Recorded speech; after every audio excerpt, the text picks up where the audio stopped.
Serge Parfait-Dioman, expert international des industries pétrolières et énergétiques, est l'invité de décryptage. Dans cette édition, il présente les projets réalisés dans le domaine du pétrole et du gaz en Afrique, ainsi que les défis de la neutralité carbone à l'heure de la transition énergétique.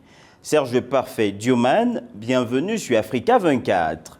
Les récentes découvertes majeures dans le bassin sédimentaire ivoirien notamment, les gisements baleines et Calao, dont les perspectives des phases 2 et 3, projettent une expansion considérable de la production de baleines, visent respectivement 50 000 et 150 000 barils par jour pour le pétrole et 200 millions de pieds cubes par jour pour le gaz d'ici 2027. Des perspectives qui, selon les experts, pourraient propulser la Côte d'Ivoire parmi les 10 premiers producteurs de brut en Afrique.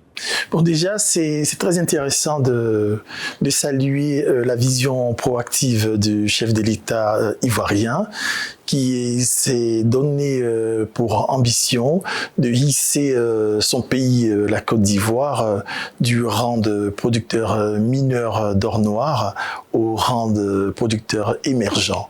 Lorsque on produit déjà au-delà de 100 000 barils d'or noir, on est qualifié pays émergent. Donc c'est déjà une volonté politique d'y aller.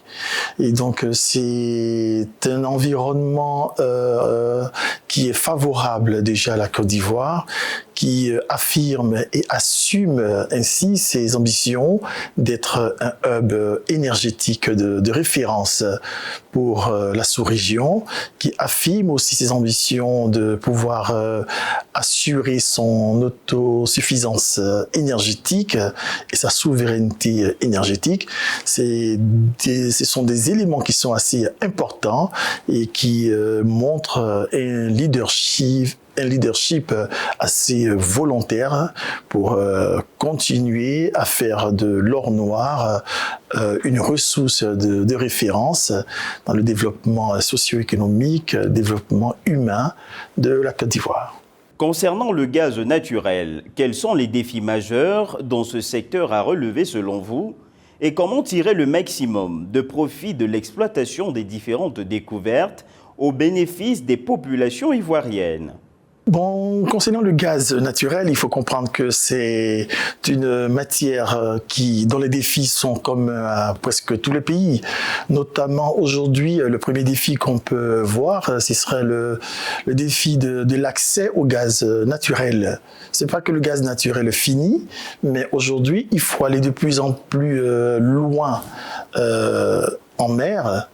Il faut aller de plus en plus profondément dans les eaux marines. Je prends l'exemple de la dernière découverte Calao. Aujourd'hui, Calao se situe sous une colonne d'eau d'à peu près 2200 mètres, c'est-à-dire plus de 2 km. Vous aviez Baleine précédemment, qui était à 1400 mètres, à plus d'1 kilomètre en termes de colonne d'eau. Donc, les premiers défis sont d'abord des défis d'accès à cette ressource gazière. Et une fois qu'on a accès à cette ressource gazière, l'autre défi, qui est encore un défi technique, c'est transporter cette ressource, parce qu'on est loin au rivage, et souvent c'est une ressource qui vient sous forme biphasique, donc il faut séparer l'huile, qui est le pétrole, et récupérer le gaz naturel pour l'envoyer à terre, ou quelquefois, quand c'est compliqué, il faut mettre en œuvre des techniques de transport biphasique pour envoyer l'huile et le gaz à terre. Ça, c'est des défis techniques qu'il y a. Ces défis techniques ne couvrent, on peut dire, des défis financiers. Parce que pour pouvoir arriver à ces technologies, il faut avoir les ressources suffisantes pour pouvoir investir. Parce que on faut pas se le cacher, ça coûte excessivement cher pour faire de l'exploration et de la production pétro-gazière. Selon les experts, la transition énergétique transformera le paysage économique mondial en termes de régulation d'investissements industriels, énergétiques et de solutions technologiques développées au cours de la prochaine décennie. Le continent africain est appelé cependant à jouer un rôle important dans cette transition tout en répondant à ses propres besoins de développement durable. Comment, selon vous, le continent peut-il tirer pleinement profit de cette dynamique naissante? Aujourd'hui, pour, par exemple, effectuer certains process d'hydrodésulfuration, il nous faut des catalyseurs qui travaillent dans les HDS. Et ces catalyseurs sont faits aussi à base de matières, de minéraux nobles produites par les mines. Voyez, donc on voit là une intégration entre le pétrole, l'énergie et mines. Et le quatrième volet, c'est l'écologie. Donc c'est pour dire qu'aujourd'hui, la perspective mondiale énergétique, c'est une perspective intégrée avec le pétrole et gaz, avec les mines, avec l'énergie et avec l'écologie. On ne peut plus penser avec ces différentes entités de façon séparée. Donc c'est dans cette voie-là que l'Afrique a eu quand même la chance de n'avoir pas connu les temps passés où les autres ont utilisé à outrance le pétrole et le gaz pour des émissions assez importantes. L'Afrique commence à ses premiers pas. Il est bien de lui mettre à disposition toutes ces nouvelles technologies qui existent, qui sont connues.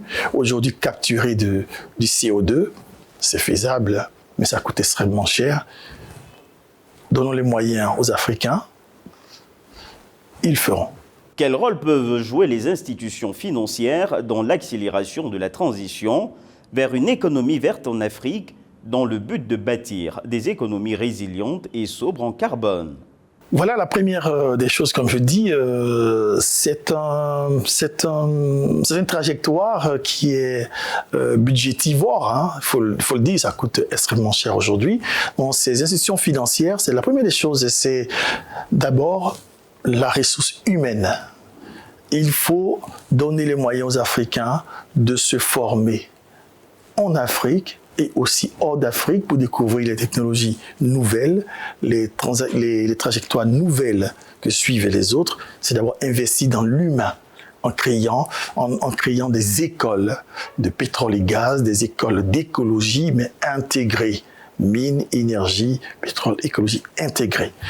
Ensuite, il faut investir. Investir, c'est donner les moyens aux Africains de pouvoir exercer dans l'exploration et la production d'or noir, que ce soit en onshore ou en offshore. Parce qu'il faut comprendre que les techniques de diagraphie aujourd'hui sont rodées par l'intelligence artificielle. Et l'accès, on ne va plus aujourd'hui en mer comme on voulait avant. On perce un puits ici, on ne trouve pas de pétrole, on l'abandonne, on perce ici. On ne peut pas imaginer à 2200 mètres de profondeur d'eau qui irait s'amuser à percer un puits ici, il ne trouve pas, il perce à gauche. Non, avant de pouvoir y aller, il y a des technologies de diagraphie assez poussées qui permettent de pouvoir dresser les clés géologiques. Dans les clés géologiques, nous donnent effectivement les lieux où est-ce qu'on a une bonne probabilité de pouvoir trouver des réserves prouvées d'or noir. Donc tout cela, en termes de formation des opérateurs pétroliers, en termes de recherche et développement, en termes d'acquisition d'équipements de nouvelles générations, ces institutions sont attendues pour accompagner l'Afrique dans cette voie. Serge Parfait-Dioman, expert international en industrie pétrolière et énergie, merci d'avoir répondu aux questions d'Africa 24.